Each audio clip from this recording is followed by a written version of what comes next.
तो आप सभी का स्वागत है मॉर्निंग भगवत गीता की कक्षा में। तो हम मंगलाचरण से स्टार्ट करते हैं। ओम अज्ञानतिमिरान्धस्य ज्ञानाञ्जनशलाकया चक्षुरुन्मीलितं येन तस्मै श्रीगुरुवे नमः। श्रीचैतन्यमनोभीष्टं स्थापितं येन भूतले स्वयं रूप कदा मह्यं ददाति स्वपदकान्तिकं। वन्देऽहं श्रीगुरु श्रीयुतपदकमलं श्रीगुरुन् वैष्णवांश्च श्रीरूपं साग्रजातं सहगण रघुनाथान्वितं तं सजीवं साद्वैतं सावधूतं परिजनसहितं कृष्णचैतन्यदेवं श्रीराधाकृष्णपादान् सहगण ललिता श्रीविशाखत्वांश्च। हे कृष्णा करुणा सिंधु दीनबंधो जगतपते गोपेश गोपिका कांत राधा कांत नमस्तुते। तत्वकांचन गौरांगी राधे वृंदावनेश्वरी वृषभानुसुते देवी प्रणमामि हरिप्रिये। कृष्णाय वासुदेवाय देवकी नंदनाय च नन्दगोपकुमाराय गोविन्दाय नमो नमः।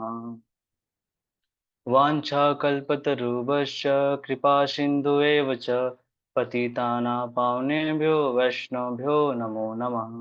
नमः ॐ विष्णुपादाय कृष्णप्रेष्ठाय भूतले श्रीमते भक्तिवेदान्त स्वामी इति नामिने। नमस्ते सरस्वते देवे गौरवाणी प्रचारिणे निर्विशेष शून्यवादी पाश्चात्य देश तारिणे। जय श्री कृष्ण चैतन्य प्रभु नित्यानंद श्री अद्वैत गदाधर शिवासादि गौर भक्त वृंद। हरे कृष्ण कृष्ण कृष्ण हरे हरे हरे राम राम राम हरे हरे। हरे कृष्ण।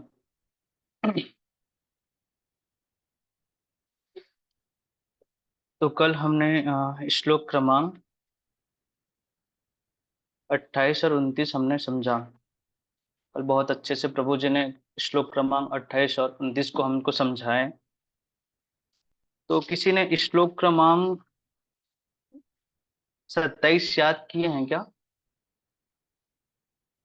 जातस्य ही ध्रुवो मृत्यु ध्रुवम जन्म मृतस्य च तस्मात् अपरिहार्ताय न त्वं शोचितुम अर्हसि।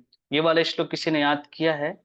अगर याद किया है तो बता दीजिए, नहीं तो फिर आगे बढ़ते हैं। याद कर लीजिएगा, बहुत इंपॉर्टेंट श्लोक है। जी प्रभु जी।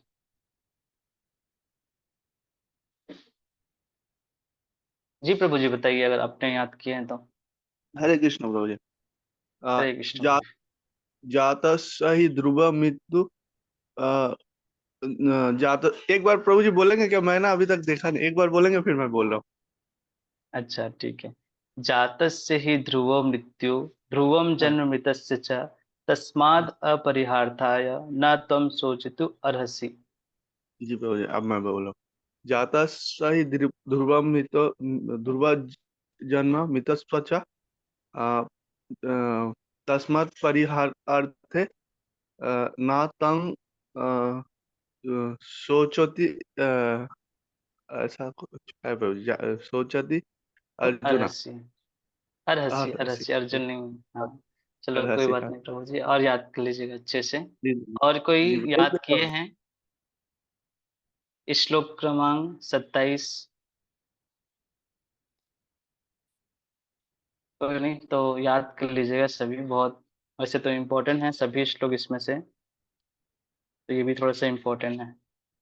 ठीक है, तो कल हमने श्लोक क्रमांक 28 और 29 बहुत अच्छे से समझा, जिसमें कहते हैं सारे जीव प्रारंभ में अव्यक्त रहते हैं, मध्य अवस्था में व्यक्त होते हैं और विनष्ट होने पर पुनः अव्यक्त हो जाते हैं। अतः शोक करने की क्या आवश्यकता है? फिर श्लोक क्रमांक 29 में हमने समझा कोई आत्मा को आश्चर्य से देखता है, कोई इसे आश्चर्य की तरह बताता है तथा कोई इसे आश्चर्य की तरह सुनता है, किंतु कोई कोई इसके विषय में सुनकर कुछ भी नहीं समझ पाते हैं। तो कल ये दो श्लोक हमने बहुत अच्छे से समझा। तो क्या कोई बता सकता है कि जन्म क्या होता है, मृत्यु क्या होता है, और ये जन्म मृत्यु का चक्कर मतलब क्या होता है, ये तीनों चीज प्रभु जी ने बहुत अच्छे से कल हमको बताए थे।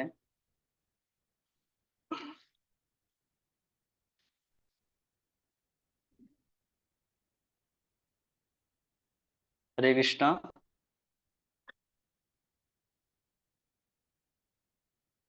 जन्म क्या होता है?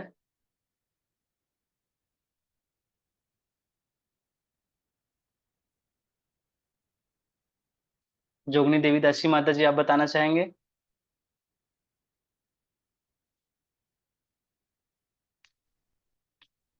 हरे कृष्णा प्रभु जी। हरे कृष्ण माता जी। आ, कल का शायद उसने ये बताया था प्रभु जी कि इंद्रियों का शरीर के साथ समायोजन जन्म एक है। चीज एक चीज छोड़ रहे हैं माता जी, एक चीज छोड़ रहे हैं हाँ आप। प्रभु जी, इंद्रियों का क्या होता है? और कोई बताना चाहेंगे? अहिल्या माता जी, आप बताना चाहेंगे?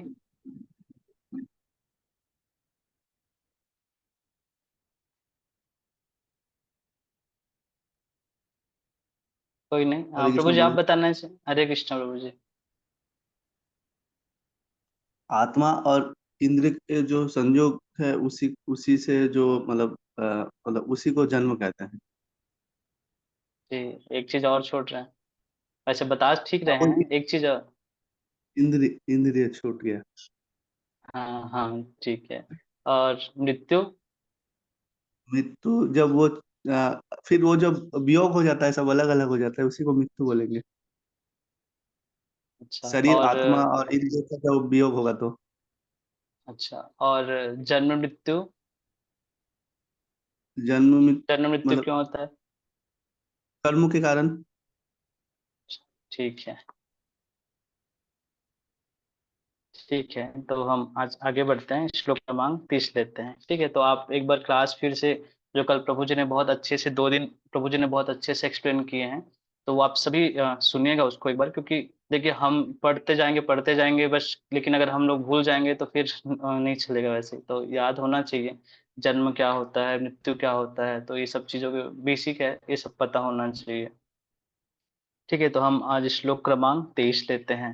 यहाँ पे कहते हैं, देहि नित्यम् अवध्ययम् देहे सर्वस्य भारत तस्माद् सर्वाणि भूतानि न त्वं शोचितुम् अर्हसि। एक बार फिर से, देहि नित्यम् अवध्ययम् देहे सर्वस्य भारत तस्माद् सर्वाणि भूतानि न त्वं शोचितुम् अर्हसि। देहि नित्यम् अवध्ययम् देहे सर्वस्य भारत तस्माद् सर्वाणि भूतानि न त्वं शोचितुम् अर्हसि। हरे कृष्णा, कोई पढ़ेंगे?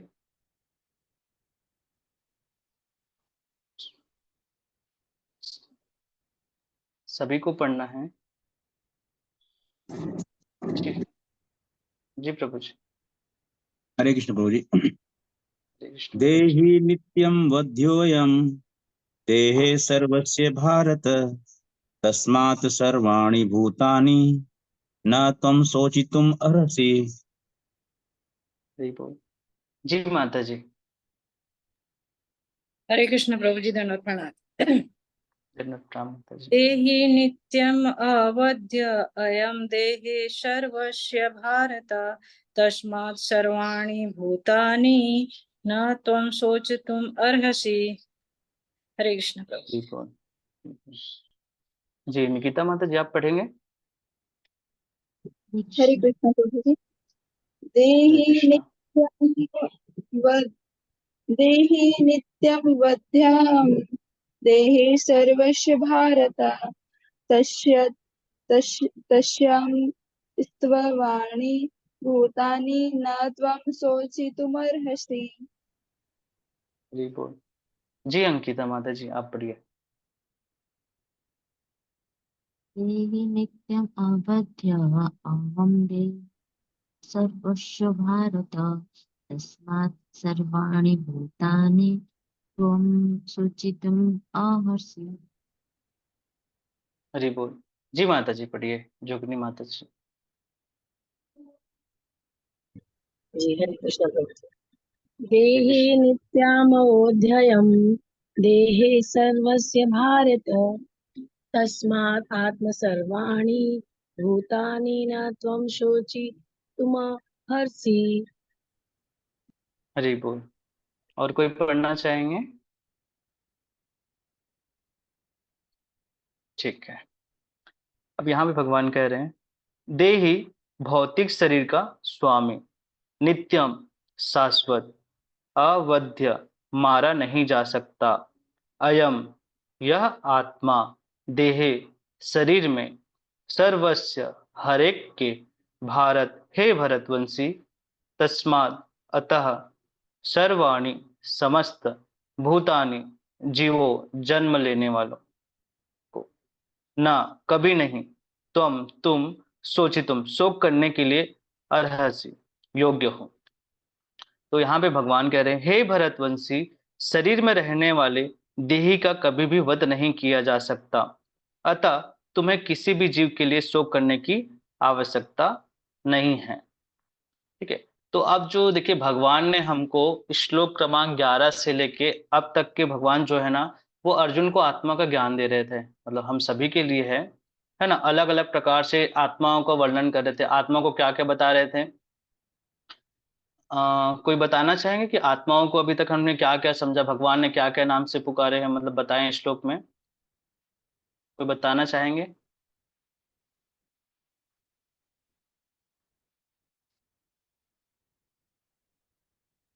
हरे कृष्ण प्रभु जी। हरे कृष्ण प्रभु जी। मतलब अभी तक जो हम लोग आत्मा के बारे में पढ़े प्रभु जी वही। हाँ, मतलब आत्मा को जैसे नाम से पुकारते हैं ना कि आत्मा प्रमेय है, नित्य है, हाँ, तो ऐसे। आत्मा जन्म रहित है। आत्मा मतलब जन्म मृत्यु से रहित है। आत्मा को काटा नहीं जा सकता, आत्मा को जलाया नहीं जा सकता, आत्मा को भिगोया नहीं जा सकता, आत्मा को खंडित नहीं किया जा सकता, आत्मा अघुलनशील है। बस यही बस अब सब है ना बाकी प्रभु। माता जी, हाँ बस बस बाकी माता जी लोगों को भी दे दीजिए बताने के लिए। जी माता जी आप बताइए। जी जी प्रभु जी, इसमें आत्मा के बारे में ये बताया गया है कि जैसे उसमें एक श्लोक भी है, वो श्लोक मुझे बचपन से ही याद है। वो उसमें बताया गया कि नैनम छिन्दन्ति शस्त्राणि नैनम दहति पाक न चैनम क्लेदयन्तापो न शोष्यति मारुता। आत्मा शाश्वत है, नित्य है, ना आत्मा को कोई काट सकता है, ना उसे पानी गीला कर सकती है, ना हवा सुखा सकती है। और आत्मा को हमने ये भी समझा कि अगर हम अपने बाल के सामने के अग्रभाग के अगर 100 टुकड़े करते हैं और उस 100 टुकड़े के एक टुकड़े से फिर 100 टुकड़े करते हैं, तो वो हमारी एक जो छोटे से बिंदु है वो आत्मा है। जी हरि बोल। जी अंकिता माता जी आप बताइए क्या बताना चाह रहे हैं? श्री कृष्ण। प्रभु जी मैं भी वही बताना चाहती हूँ, आत्मा शाश्वत है, सर्वव्यापी है, अविकारी है और आत्मा अवत्य, अकल्पनीय, अपरिवर्तनीय मध्य है।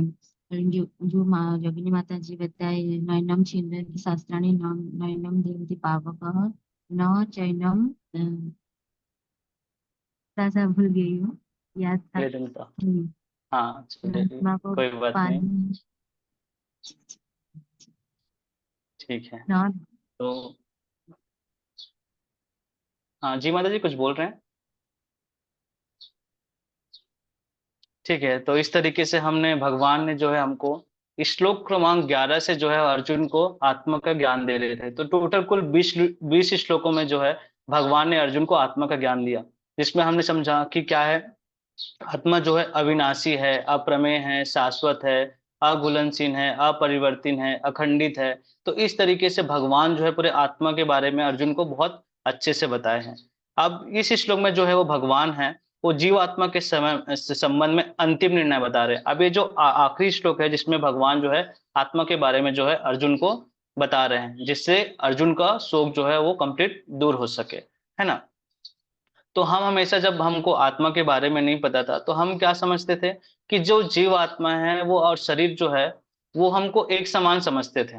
लेकिन जैसे जैसे हमने भगवत गीता पढ़ा है ना, जिस तरीके से भगवान ने अर्जुन को आत्मा के बारे में बताया, तो उस तरीके से हमको भी समझ में आया कि जो है शरीर जो है वो अलग है, आत्मा है अलग अलग है ना, इन दोनों के बीच में बहुत भेद है। जो शरीर है वो हमारा जो है वो नाशवान है, और आत्मा जो है वो शाश्वत है ना। इस तरीके से भगवान जो है वो इस श्लोक के माध्यम से, अंतिम श्लोक के माध्यम से कोशिश कर रहे हैं कि अर्जुन का जो है वो शोक दूर हो जाए। तो यहाँ पे भगवान इसी बात में जोर दे रहे हैं। यहाँ पे कहते हैं, हे भरतवंशी, शरीर में रहने वाले देही का कभी भी वध नहीं किया जा सकता, अतः तुम्हें किसी भी जीव के लिए शोक करने की आवश्यकता नहीं है। तो कोई बता सकता है देह और देही क्या होता है?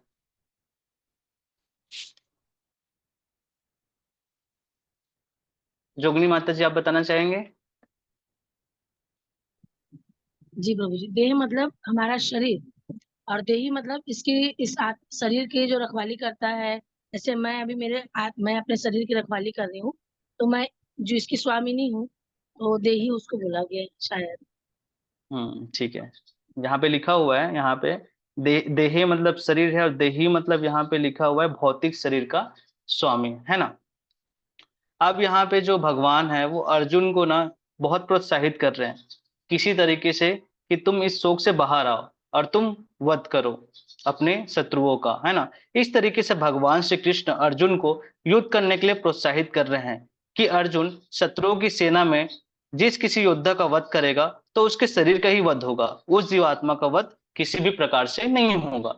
तो भगवान यहाँ पे अर्जुन को बार बार उसी चीज के लिए बोल रहे हैं। इतना सारा भगवान ने उन्होंने आत्मा का ज्ञान दे दिया, ताकि जो अर्जुन का शौक था अपने परिवार वाले, अपने परिजन वालों को नहीं मारूंगा, तो इस तरीके से भगवान यहाँ पे प्रोत्साहित कर रहे हैं। और आगे कहते हैं, तस्मात् सर्वाणि भूतानि न त्वं शोचितुम् अर्हसि।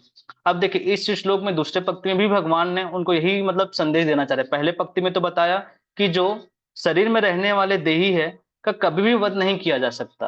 अब दूसरे श्लोक में बता रहे कि अतः तुम्हें किसी भी जीव के लिए शोक करने की आवश्यकता नहीं है ना।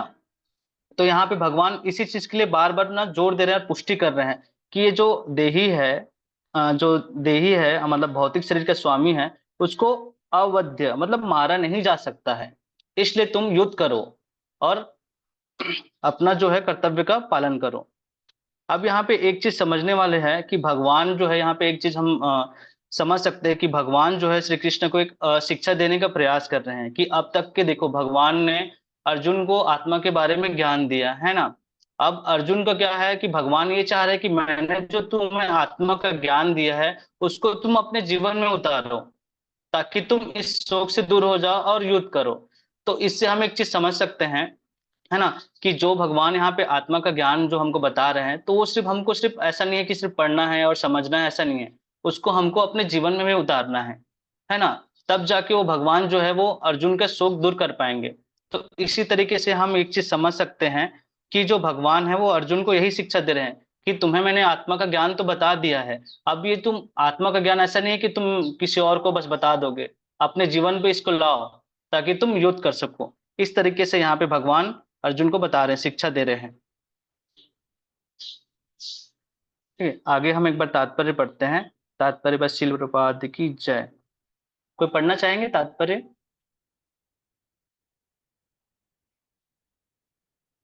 जी प्रभु जी, हरे कृष्ण प्रभु जी। जी माता जी। तात्पर्य भाई श्रील प्रभुपाद की जय। अब भगवान अविकारी आत्मा विषयक अपना उपदेश समाप्त कर रहे हैं। अमर आत्मा का अनेक प्रकार से वर्णन करते हुए भगवान कृष्ण ने आत्मा को अमर तथा शरीर को नाशवान सिद्ध किए हैं। अतः क्षत्रिय होने के नाते अर्जुन को इस भय से कि युद्ध में उसके पितामह भीष्म तथा गुरु द्रोण मर जाएंगे, अपने कर्तव्य से विमुख नहीं होना चाहिए। कृष्ण को प्रमाण प्रमाण प्रमाण मानकर भौतिक देह से भिन्न आत्मा का पृथक अस्तित्व स्वीकार करना ही होगा। यह नहीं कि आत्मा जैसी कोई वस्तु नहीं है, यह कि जीवन के लक्षण रसायनों की अंतःक्रिया के फलस्वरूप एक विशेष अवस्था में प्रकट होते हैं। यद्यपि आत्मा अमर है, किंतु इससे हिंसा को प्रोत्साहित नहीं किया जाता। फिर भी युद्ध के समय हिंसा का निषेध नहीं किया जाता, क्योंकि तब इसकी आवश्यकता रहती है। ऐसी आवश्यकता को भगवान की आज्ञा के आधार पर उचित ठहराया जा सकता है, स्वेच्छा से नहीं। हरे कृष्ण प्रभु। धन्यवाद माता जी। ठीक है, अब यहाँ पे जो है भगवान अर्जुन को तो यही कह रहे हैं बार बार कि अतः तुम्हें किसी जीव के लिए शोक करने की आवश्यकता नहीं है। तो इसको हम अपने प्रैक्टिकल लाइफ में हम ऐसा देख सकते हैं कि भगवान आखिर यहाँ पे क्या समझाना चाह रहे हैं, है ना। तो भगवान कह रहे हैं कि किसी भी जीव के लिए शोक करने की आवश्यकता नहीं है। तो हम इसको हम अपने ऊपर भी देख सकते हैं कि हम भी अपने जीवन में कितनी मतलब ऐसी जो है शोक में रहते हैं, चिंताएं करते रहते हैं, है ना। कि मेरा परिवार है, समाज है, राष्ट्र है, पूरा विश्व है। हम अलग अलग प्रकार से देख सकते हैं कि हम बहुत चिंता करते हैं, हम इन चिंताओं में एकदम घिरे रहते हैं, है ना। कई प्रकार से हम देखते हैं कि कई बार ऐसा होता है कोई आतंक, जैसे सपोज अभी बांग्लादेश में या अलग अलग जगह ऐसे होते हैं, तो हम लोग कई बार ऐसा होता है कि देखते हैं अरे ऐसा हो रहा है, ऐसा है, ऐसा क्या होगा। तो इस तरीके से हमको चाहे अपने परिवार से लेके हो, समाज से हो, राष्ट्र से हो, तो हमको चिंताएं नहीं करना चाहिए। हमको इतना ज्यादा मतलब इन सब में ध्यान नहीं देना चाहिए, है ना। हमको इन सब चिंताओं से मुक्त होना चाहिए। सपोज जैसे कोविड आया था तो हम देखते थे कि हम कितना चिंताएं करते थे, है ना। तो हमको वो सब चीजों से हमको बचना चाहिए, हमको चिंताएं नहीं करना चाहिए। हमें किस बात की चिंता रहना चाहिए कि हमको ये मानव शरीर मिला है, मानव जीवन मिला है, तो हम इस जन्म मृत्यु के चक्कर से किस प्रकार निकल सकते हैं, हमें इस बात की चिंता होना चाहिए। हमें चिंता इस बात का होना चाहिए कि हम किस प्रकार अपनी भक्ति में आगे बढ़ सके, किस प्रकार से हम गुरु की सेवा कर सके, किस प्रकार से हम अपनी साधना को बहुत अच्छे से कर सके, किस प्रकार से हम अपनी भक्तिमय जीवन को और प्रचार प्रसार में इस तरीके से हमको अपने आध्यात्मिक प्रगति के लिए हमको चिंता करना चाहिए, ना कि हमको भौतिक चीजों के लिए चिंता करना चाहिए।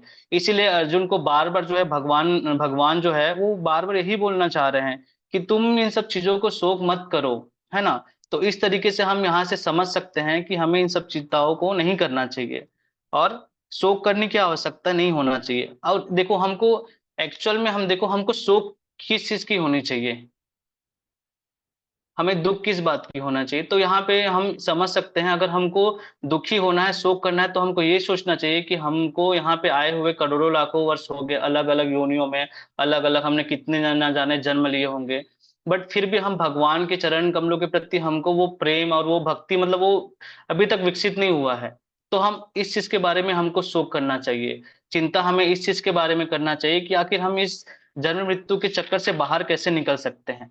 तो ये बहुत इंपॉर्टेंट चीज है कि हमको किस चीज के बारे में शोक करना है, ना कि हमको अपने समाज के बारे में, अपने राष्ट्र के बारे में कि ये आतंक हो रहा है, ये हो रहा है, इस तरीके से हमको चिंता नहीं करना चाहिए। कई बार ऐसे हैं लोग ऐसे होते हैं कि यार यार महंगाई तो इतना बढ़ गया है, पेट्रोल का रेट इतना बढ़ गया है, सब्जियों का रेट हो गया है, लोग एकदम ज्यादा चिंता करने लग जाते हैं। बच्चों की पढ़ाई है, इतना ज्यादा मतलब सब महंगाई बढ़ गया है तो क्या होगा, इस तरीके से वो एकदम शोक में डूब जाते हैं, है ना। कई बच्चे ऐसे होते हैं कि पढ़ाई करते इतना डिप्रेशन में डूब जाते हैं, अरे मेरा पढ़ाई कैसे होगा, मैं पास हो पाऊंगी नहीं। तो इस तरीके से हमको शोक नहीं करना चाहिए, है ना। हमको हमेशा यही सोचना चाहिए कि हम जो भगवान श्री कृष्ण की भक्ति करते हैं तो हमें कहीं उनकी भक्तिमय सेवा में कोई अपराध ना हो जाए, तो हमको इस बात का शोक होना चाहिए। तो इस तरीके से हम यहाँ समझ सकते हैं भगवान बार बार अर्जुन को यही बोल रहे हैं कि तुम्हें किसी भी जीव के लिए शोक करने की आवश्यकता नहीं है। तो यहाँ तात्पर्य में कहते हैं, तात्पर्य वैसी लुटबात की जाए, अब भगवान अविकारी आत्मा आत्मा विषयक अपना उपदेश समाप्त कर रहे हैं। ठीक है, अमर आत्मा का अनेक प्रकार से वर्णन करते हुए भगवान कृष्ण ने आत्मा को अमर तथा शरीर को नाशवान सिद्ध किया है। तो ये चीज हमको समझ में आ गया है कि जो हमारा ये भौतिक शरीर है वो नाशवान है और जो हमारा आत्मा है वो अमर है। अतः क्षत्रिय होने के नाते अर्जुन को इस भय से कि युद्ध में उसके पितामह भीष्म तथा गुरु द्रोण मर जाएंगे, अपने कर्तव्य से विमुख नहीं होना चाहिए। तो अब भगवान ने उन्हें इतना अच्छा ज्ञान, आत्मा का ज्ञान दे दिए है, तो अब उनको अपने युद्ध करने से नहीं उनको विमुख होना चाहिए। जो उनका कर्तव्य था, अर्जुन का क्षत्रिय धर्म था, तो उनको उनको पालन करना चाहिए। कृष्ण को प्रमाण मानकर भौतिक देश से भिन्न आत्मा का पृथक अस्तित्व स्वीकार करना ही होगा, है ना। भगवान को अब हमको प्रमाण मानना चाहिए। भगवान ने भगवत गीता का ज्ञान हमको दिया है, भगवान ने साक्षात वहां पे अर्जुन को ज्ञान दिया है, तो हमको भगवान को ही सब चीज मान के, प्रमाण मान के हमको ये चीज को स्वीकार करना पड़ेगा कि भौतिक शरीर अलग है और हमारा आत्मा अलग है। यह नहीं कि आत्मा जैसी कोई वस्तु है या कि जीव के लक्षण रसायनों की अंतःक्रिया के फलस्वरूप एक विशेष अवस्था में प्रकट होते हैं। यद्यपि आत्मा अमर है, किंतु इससे हिंसा को प्रोत्साहित नहीं किया जाता। फिर भी युद्ध के समय हिंसा का निषेध नहीं किया जाता, क्योंकि तब इसकी आवश्यकता रहती है। ऐसी आवश्यकता को भगवान की आज्ञा के आधार पर उचित ठहराया जा सकता है, स्वेच्छा से नहीं। तो यहाँ पे जो भगवान है वो हमको भगवान को प्रमाण मान के ही सारी चीजों को यहाँ पे समझना चाहिए, उनके अस्तित्व को स्वीकार करना चाहिए, भौतिक शरीर और आत्मा का।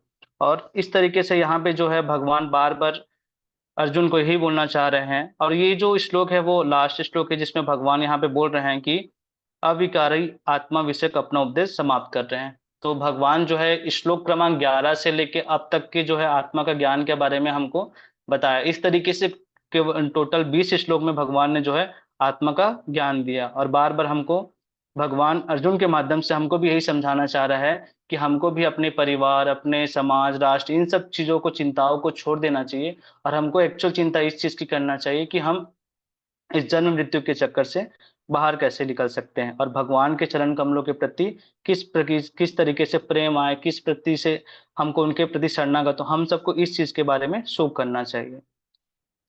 ठीक है, तो हम श्लोक क्रमांक 31 लेते हैं। सर्व सधर्मम अपि च अवेक्ष न विकम्पितुम अर्हसि धर्मयात हि युद्धायात श्रेयः अन्यत् क्षत्रियस्य न विद्यते। सधर्मम अपि च अवेक्ष न विकम्पितुम अर्हसि धर्मयात हि युद्धायात श्रेयः अन्यत क्षत्रियस्य न विद्यते। स्वधर्म अपि च अवेक्ष न विकम्पितुम अर्हसि धर्मयात हि युद्धायात श्रेयः अन्यत् क्षत्रियस्य न विद्यते। हरे कृष्णा, कोई पढ़ेंगे?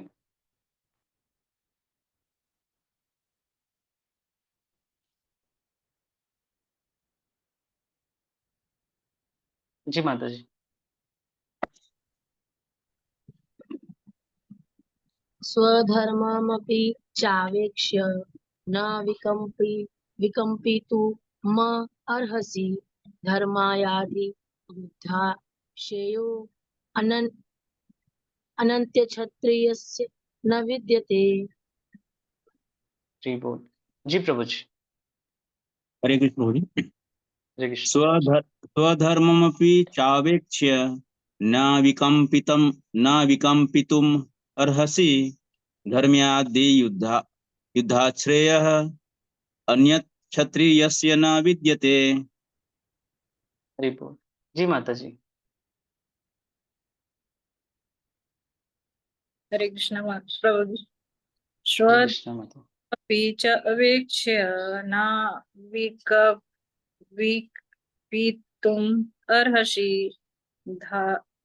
धर्मात् हि युद्धात् श्रेयः अन्यत् क्षत्रियस्य न विद्यते। हरे कृष्ण प्रभु जी। हरि बोल। जी प्रभु जी। हरे कृष्ण प्रभु जी। स्वधर्मम अपि अवेक्ष्य न विकम्पितुम अर्हसि धर्माद्धि युद्धश्रेयः अन्यत् क्षत्रियस्य न विद्यते। हरि बोल। जी अंकिता माता जी, आप पढ़ेंगे? हरे कृष्ण। स्वधर्मम् अपि च अवेक्ष्य न विकम्पितुम् अर्हसि धर्म्यात् हि युद्धात् श्रेयः अन्यत् क्षत्रियस्य न विद्यते। हरि बोल। और कोई पढ़ना चाहेंगे? हरे किरण कृष्ण। माता जी। हरे कृष्ण। स्वधर्मम् अपि च अवेक्ष्य न विकम्पितुम् अर्हसि धर्म्यात् हि युद्धात् श्रेयः अन्यत् क्षत्रियस्य न विद्यते। हरि बोल। ठीक है, अब यहाँ पे भगवान कह रहे हैं स्वधर्मम, अपने धर्म को, अपि भी, च निसंदेह, अवेक्ष, विचार करके, न कभी नहीं, विकम्पितुम संकोच करने के लिए, अर्हसि तुम योग्य हो, धर्मयात् धर्म के लिए, ही निसंदेह युद्धात् युद्ध करने की अपेक्षा, श्रेयः श्रेष्ठ साधन, अन्यत कोई दूसरा, क्षत्रियस्य क्षत्रिय का, ना नहीं विद्यते है।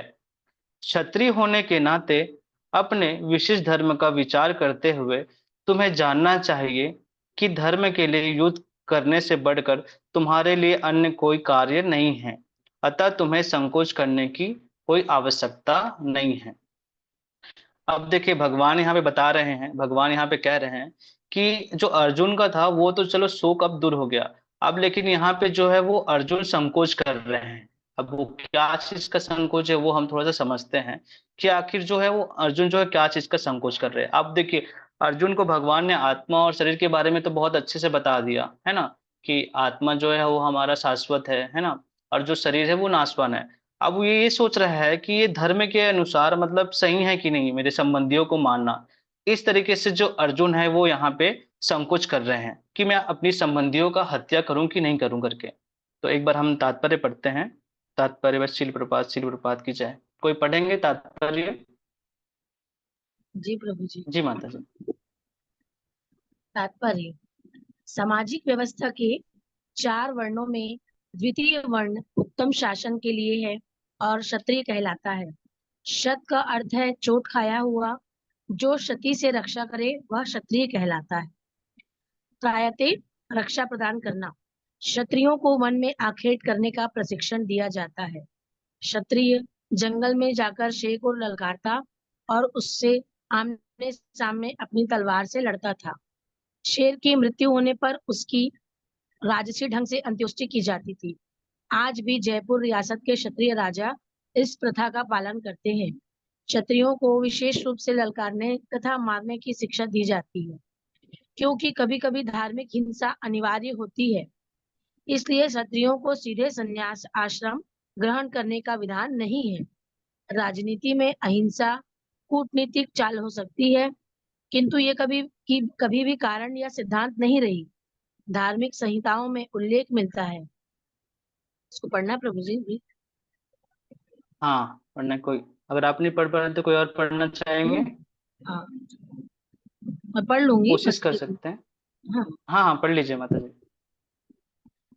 आहवेशु मिथो अन्योयम जिंघासन्तो महीक्षितः युद्धमानाः परं शकत्या स्वर्गयान्त्या परा अमुखा यज्ञेषु पशवो ब्रह्मान् हन्यते सततं द्विजे संस्कृता किलं मंत्रश्च ते अपि स्वर्गमा अपुनवन।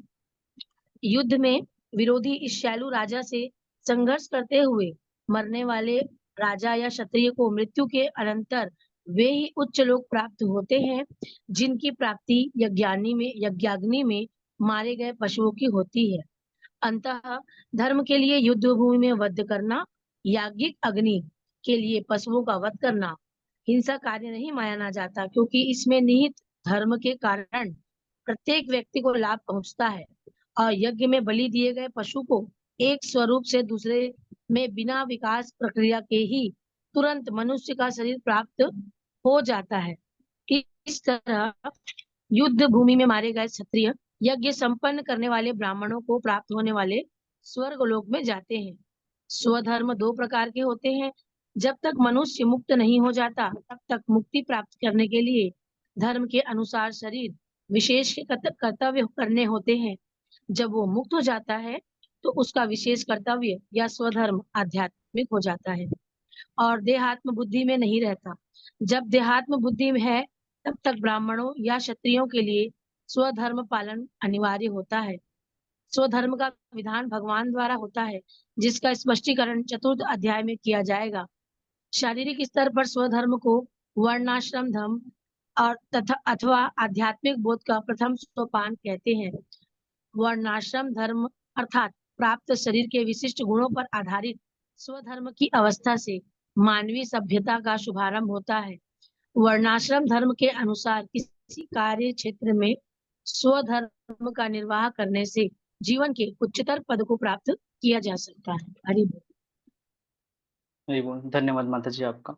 अब देखिए यहाँ पे ना जो है अर्जुन का जो विशिष्ट धर्म था, जो स्वधर्म था अर्जुन का, उसके बारे में यहाँ बता रहे हैं। भगवान कह रहे हैं कि क्षत्रिय होने के नाते अपने विशिष्ट धर्म का विचार करते हुए, तो कोई बता सकता है कि अर्जुन का स्वधर्म क्या था?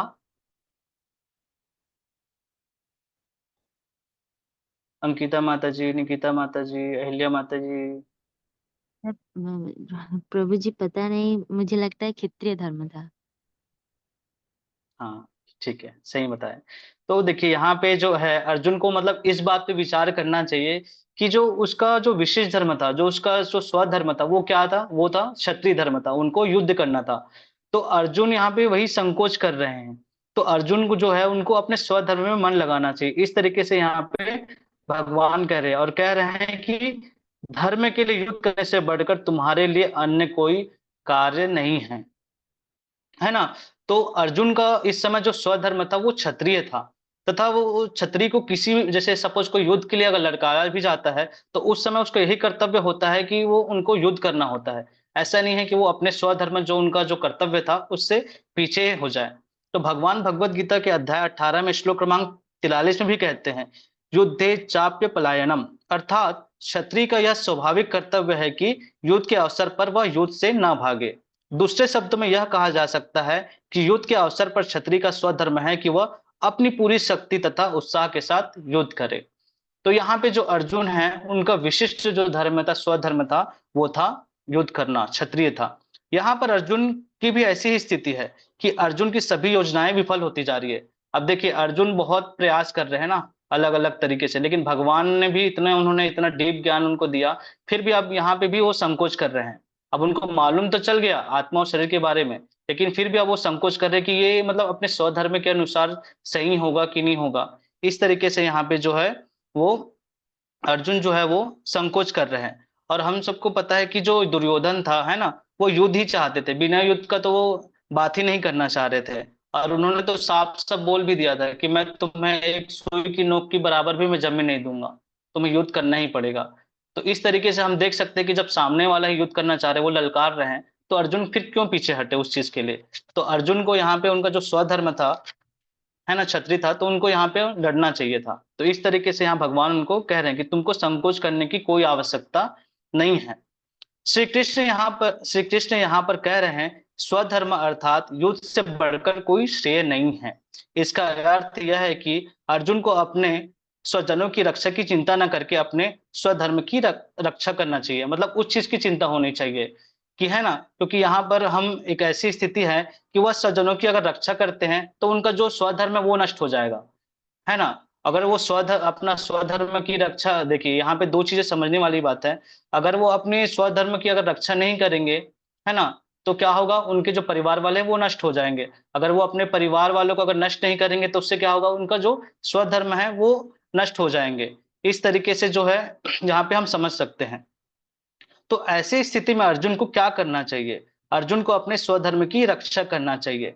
अब एक क्लास में आप सब लोगों ने सुना होगा कि जब माता जी, हमारे कृष्ण राधिका माता जी समझा रहे थे कि अगर धर्म की रक्षा, अपने स्वधर्म की रक्षा नहीं करते हैं, तो जो धर्म है जो उनकी भी रक्षा नहीं करते हैं। तो शास्त्रों का कहना है धर्मो रक्षिति रक्षितः, अर्थात जो व्यक्ति अपने धर्म की रक्षा करता है, धर्म उस व्यक्ति की रक्षा करता है।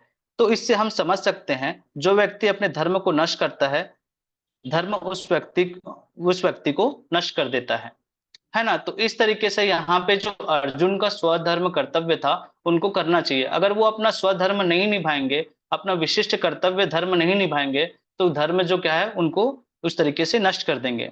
तो यहाँ पे बार बार जो है भगवान यही कह रहे हैं कि तुमको संकोच करने की कोई आवश्यकता नहीं है।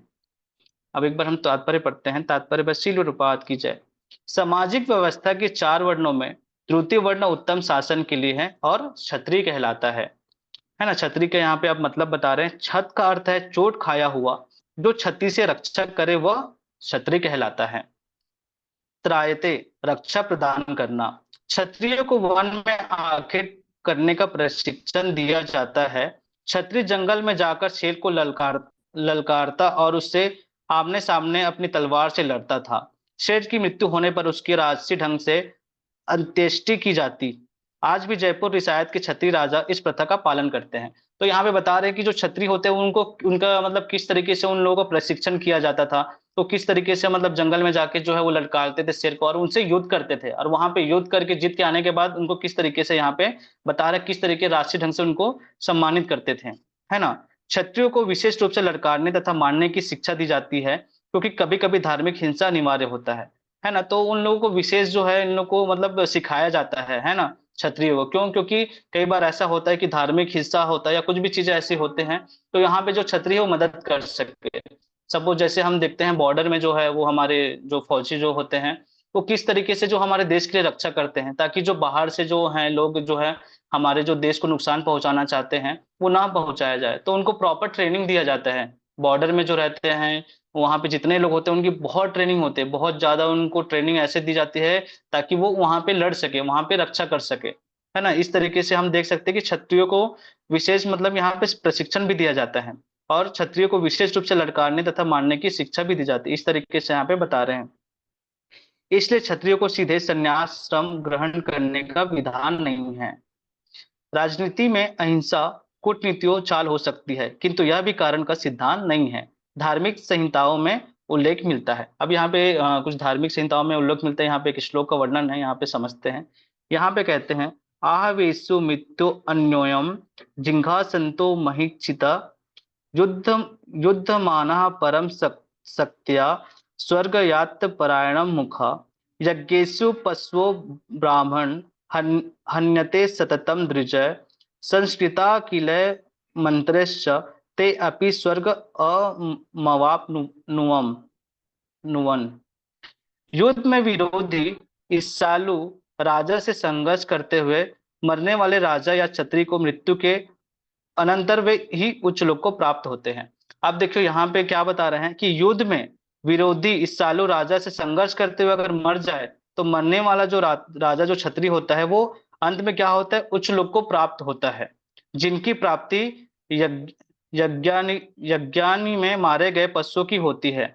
अतः धर्म के लिए युद्ध भूमि में वध करना तथा याज्ञिक अग्नि के लिए पशुओं को वध करना हिंसा कार्य नहीं माना जाता, क्योंकि इसमें निहित धर्म के कारण प्रत्येक व्यक्ति को लाभ पहुंचता है और यज्ञ में बलि दिए गए पशु को एक स्वरूप से दूसरे में बिना विकास प्रक्रिया के ही तुरंत मनुष्य शरीर का प्राप्त हो जाता है।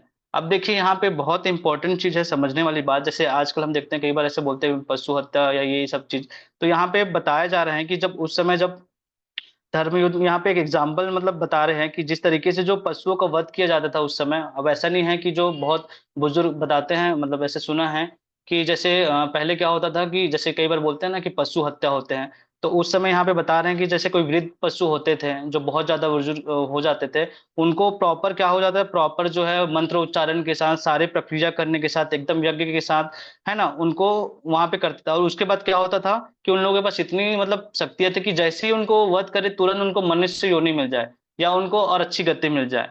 तो यहाँ पे उसी चीज के यहाँ पे बता रहे हैं कि एक स्वरूप से दूसरे में बिना विकास प्रक्रिया के तुरंत ही मनुष्य शरीर को प्राप्त हो जाता है। इस तरह युद्ध भूमि में मारे गए क्षत्रिय यज्ञ संपन्न करने वाले ब्राह्मणों को प्राप्त होने वाले स्वर्गलोक में जाते हैं। तो यहाँ पे वही बता रहे हैं कि जो क्षत्रिय होते हैं युद्ध भूमि में जैसे मारे गए हैं, तो इन जो ब्राह्मण हैं उन इस तरह युद्ध भूमि में मारे गए क्षत्रिय यज्ञ संपन्न करने वाले ब्राह्मणों को प्राप्त होने वाले स्वर्गलोक में चले जाते हैं। स्वधर्म दो प्रकार का होता है। जब तक मनुष्य मुक्त नहीं हो जाता तब तक मुक्ति प्राप्त करने के लिए धर्म के अनुसार विशेष के कर्तव्य करने होते हैं। अब यहाँ पे जो है स्वधर्म के दो प्रकार बता रहे हैं। क्या पहला बता रहे हैं, जब तक मनुष्य मुक्त नहीं हो जाता तब तक मुक्ति प्राप्त करने के लिए धर्म के अनुसार शरीर विशेष के कर्तव्य करने होते हैं। जब वह मुक्त हो जाता है तो उसका विशेष कर्तव्य या स्वधर्म आध्यात्मिक हो जाता है और देहात्म बुद्धि में नहीं रहता। जब तक देहात्म बुद्धि में है तब तक ब्राह्मणों तथा क्षत्रियों के लिए स्वधर्म पालन करना अनिवार्य है। तो अब यहाँ पे दो कैटेगरी बता रहे हैं स्वधर्म के। पहला एक तो वो है कि जब तक मनुष्य मुक्त नहीं हो जाता है तब तक उनको अपने जो विशेष जो स्वधर्म है उनके अनुसार जो उनके कर्तव्य होते हैं उनको पालन करना होता है जब तक, है ना। और दूसरा बता रहे हैं जब तक देहात्म बुद्धि है तब तक ब्राह्मणों तथा क्षत्रियों के लिए स्वधर्म पालन अनिवार्य है। तो जब तक वो देहात्म बुद्धि में रहता है तब तक उनको ये सब चीजें पालन करना होगा। स्वधर्म का विधान भगवान द्वारा होता है, जिसकी स्पष्टीकरण अध्याय 4 में किया जाएगा। शारीरिक स्तर पर स्वधर्म को वर्णाश्रम धर्म अथवा आध्यात्मिक बोध का प्रथम सोपान कहते हैं। वर्णाश्रम धर्म अर्थात प्राप्त शरीर के विशिष्ट गुणों पर आधारित स्वधर्म की अवस्था से मानवीय सभ्यता का शुभारंभ होता है। वर्णाश्रम धर्म के अनुसार किसी कार्य क्षेत्र में स्वधर्म का निर्वाह करने से जीवन के उच्चतर पद को प्राप्त किया जाता है। तो देखिए यहाँ पे जो है वो स्वधर्म का बहुत इंपॉर्टेंट है ना। हमारा भी जो स्वधर्म है, हमारा जो कर्तव्य है, वो हमको प्रॉपर वर्णाश्रम धर्म के अनुसार मतलब निर्वाह करना चाहिए। उससे क्या होता है, जो जीवन के उच्च पद को हम प्राप्त कर सकते हैं। तो हमको वर्णाश्रम धर्म के अनुसार जो भी हमारा स्वधर्म है, जो भी हमारा कर्तव्य है, उनको हमको पालन करना चाहिए, है ना। क्योंकि ये जो स्वधर्म का विधान है वो भगवान द्वारा होता है। इस तरीके से जो है अर्जुन को भगवान यही बोल रहे हैं कि तुमको संकोच करने की आवश्यकता नहीं है। तुम्हारा जो क्षत्रिय धर्म है, जो तुम्हारा विशिष्ट धर्म है, तुम उनको विचार करो, उनका मनन करो, उनका चिंतन करो, और तुम्हें यही जानना चाहिए कि तुम्हारे मतलब धर्म के लिए युद्ध करने से बढ़ के और कोई अन्य कोई कार्य नहीं है। इस तरीके से जो भगवान है वो अर्जुन को बार बार यही समझाने की प्रयास कर रहे हैं। ठीक है। हाँ प्रभु जी, आज तो मैं इतना ही किया था इन 2 श्लोकों का। तो किसी का कुछ सवाल है इन 2 श्लोकों का, किसी को कुछ पूछना है तो अब बता सकते हैं।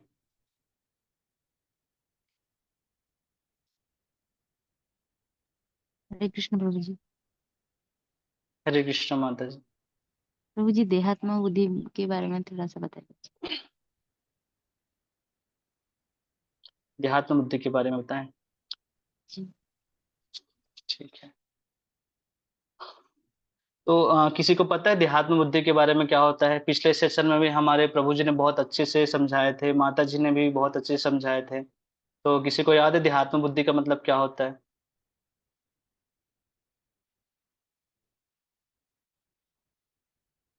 अहिल्या माता जी, जोगनी देवी दासी माता जी, किसी को नहीं पता? अखिलात्म प्रभु जी। हरे कृष्ण प्रभु जी। हरे कृष्ण प्रभु जी।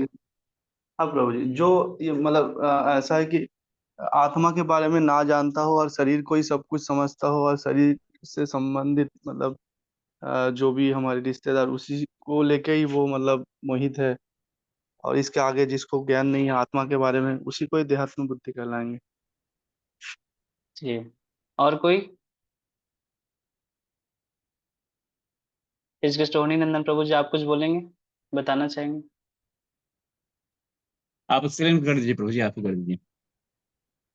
अच्छा ठीक है। तो देहात्म बुद्धि की जैसे आप बता रहे हैं अखिलात्म प्रभु जी, है कि देहात्म बुद्धि हमको कुछ चीजों का ज्ञान ही नहीं होता है कि मैं कौन हूँ, शरीर क्या है, मतलब आत्मा और शरीर के बीच में भेद ही नहीं समझता है ना।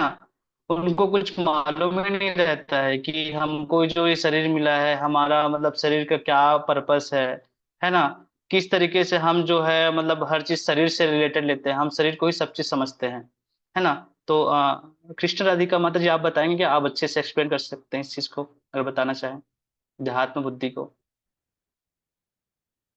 हरे कृष्ण। धन्यवाद प्रणाम।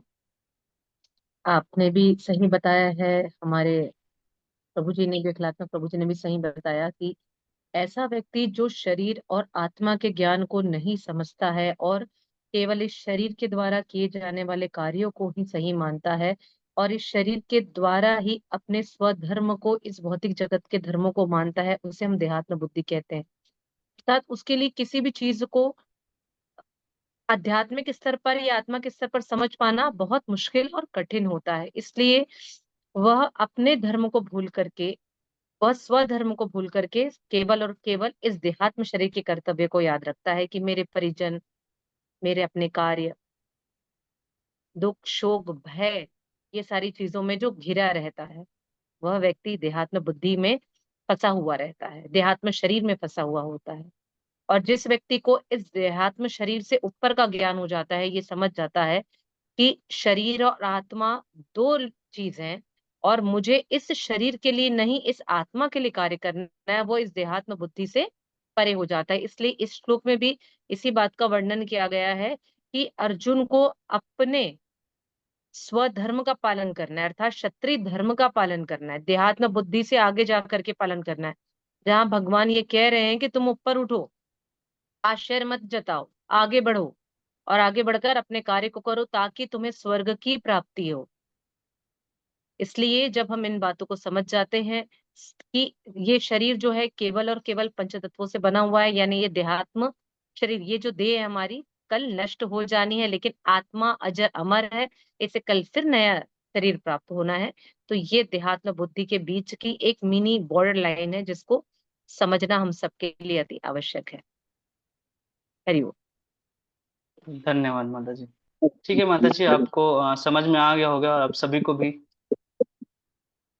जी जी प्रभु जी। और एक जो आत्मा और परमात्मा के बारे में, आत्मा तो समझ गए, आत्मा का जो गुण भी है, आत्मा ये है वो है जो भी है, परमात्मा भी वही है, लेकिन इसमें डिफरेंस क्या है वही समझना चाहिए। माता जी, आत्मा अलग होता है और परमात्मा अलग होता है, बहुत ज्यादा डिफरेंस है आत्मा और परमात्मा में, बहुत ही ज्यादा डिफरेंस है। इसको देखिए, आत्मा और परमात्मा, परमात्मा जो है वो आपको इसको समझने के लिए मतलब बहुत इसको मतलब गहराई में जाना पड़ेगा इसके लिए। तो मैं आपको शॉर्ट में बता देता हूँ। जैसे भगवान श्री कृष्ण है, भगवान श्री कृष्ण से जो है वो क्या बोलते हैं, महाविष्णु जो आते हैं, है ना, अवतार जो लेते हैं महाविष्णु। फिर महाविष्णु मतलब तीन तीन विष्णु में जो भगवान श्री कृष्ण है वो अवतार लेते हैं, मतलब वो करते हैं अपने आप को, है ना। पहला जो है महाविष्णु, फिर गर्भदक्षाय विष्णु, फिर जो है वो क्षीरदक्षाय विष्णु। इन तरीके से तीन जो विष्णु में अपने आप को एक्सपेंशन करते हैं। तो जो क्षीरोदक्षाय विष्णु जो होते हैं वो जो है वो परमात्मा के रूप में हर कण कण में जाते हैं। सपोज जैसे हमारा जो हर कण कण में जैसे बोलते हैं ना परमात्मा है, तो वो जो परमात्मा है वो हर कण कण में जाता है, जो क्षीरोदक्षाय विष्णु रहते हैं। तो आत्मा अलग हो जाता है और परमात्मा अलग है। जब आत्मा शरीर में रहते हैं, जब परमात्मा जब जाते हैं तो जो शरीर वो हमारा एक्टिवेट होता है, मतलब सारी चीजें काम करती है जब तक परमात्मा है। अगर परमात्मा ही अगर हमारे शरीर में नहीं रहेंगे तो फिर आत्मा का कोई मतलब अस्तित्व नहीं है, आत्मा आत्मा का कोई काम नहीं कर पाएंगे।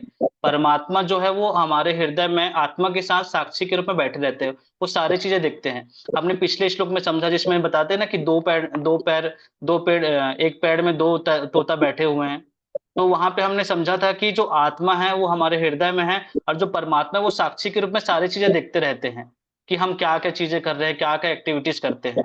तो जो परमात्मा होते हैं वो क्षीरोदक्षाई विष्णु है, जो हर कण कण में जो है परमात्मा जाते हैं, चाहे वो छोटे से जीव में हो, चाहे जितने भी योनि होते हैं, उन सब में जो है वो परमात्मा के रूप में वो हमारे हृदय में निवास करते हैं। तो आत्मा अलग है, परमात्मा अलग है माता जी। हरे कृष्णा। जी प्रभु जी, धन्यवाद। हरे कृष्णा। हाँ, मतलब समझ आएगा ना आपको। आपके लिए परमात्मा माता जी को समझने का सेंस क्या था, क्या पूछना चाह रही हैं वो परमात्मा का माता जी, एक्सपेरिमेंट करना चाह रही हैं, या परमात्मा कौन है या कहाँ वास करते हैं ये पूछना चाहती है जी माता जी वही पूछना चाहती कि परमात्मा कहाँ वास करते हैं।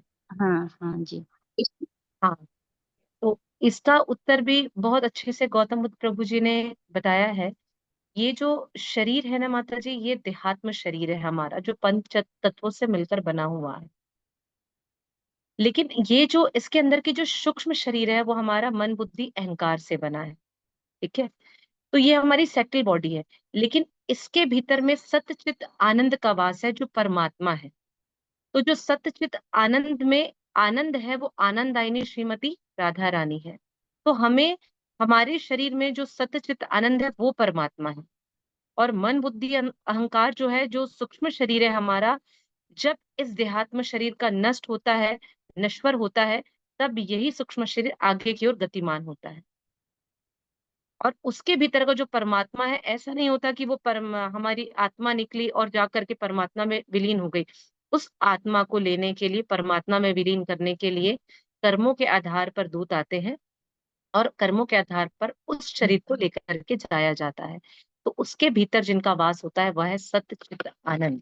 उस सत्य चित्त आनंद से बना हुआ है हमारा सूक्ष्म अंदर का शरीर। हम जिसे कहते हैं। ये बहुत छोटा सा विस्तार है और इसे समझने के लिए हमें इस ढंग से देखना चाहिए कि यदि हमारे अन्य कार्य जो हो रहे हैं वो हम क्या कर रहे हैं और हम क्या करना चाहते हैं। तो जो हमारा हमको जो आनंद देने वाली है, जो सबको आनंद देने वाली है, वो हमारे भीतर में वास करती है, श्रीमती राधा रानी। वह परमात्मा स्वरूप है और भीतर परमात्मा वास करते हैं, सूक्ष्म शरीर के भीतर। परमात्मा किससे बने हैं? तो सत्यचित आनंद से परमात्मा बने। हरि बोल। जी माता जी। जी माता जी, अभी क्लियर है कि नहीं है? क्लियर हो गया अभी। है ना? जी जी और माता जी। ये चीजें जो समझ में आएंगी ना माता जी, जब हम थोड़ा सा आगे और पढ़ेंगे कि किस प्रकार से ये सत्यचित आनंद हमारे शरीर के भीतर में है और किस प्रकार से हम परमात्मा को और अच्छे से समझ सकते हैं, तो आगे के अध्यायों में इसका पूर्ण रूप से वर्णन किया गया है। ठीक है। जी माता जी, हरे कृष्ण। हरे कृष्ण। ठीक है, और किन्हीं का कुछ प्रश्न है तो, नहीं तो फिर आज से क्लास यहीं पे हम एंड करते हैं। ठीक है, तो सभी भक्तों का धन्यवाद। एक बार सभी लाउडली चैंट करेंगे हरे कृष्ण महामंत्र। हरे कृष्णा कृष्णा कृष्णा हरे हरे, हरे राम राम राम हरे हरे। जगत गुरु शील प्रभुपाद की, उपस्थित सभी भक्त बिंद की जय। निताय गौर प्रेमानंदे।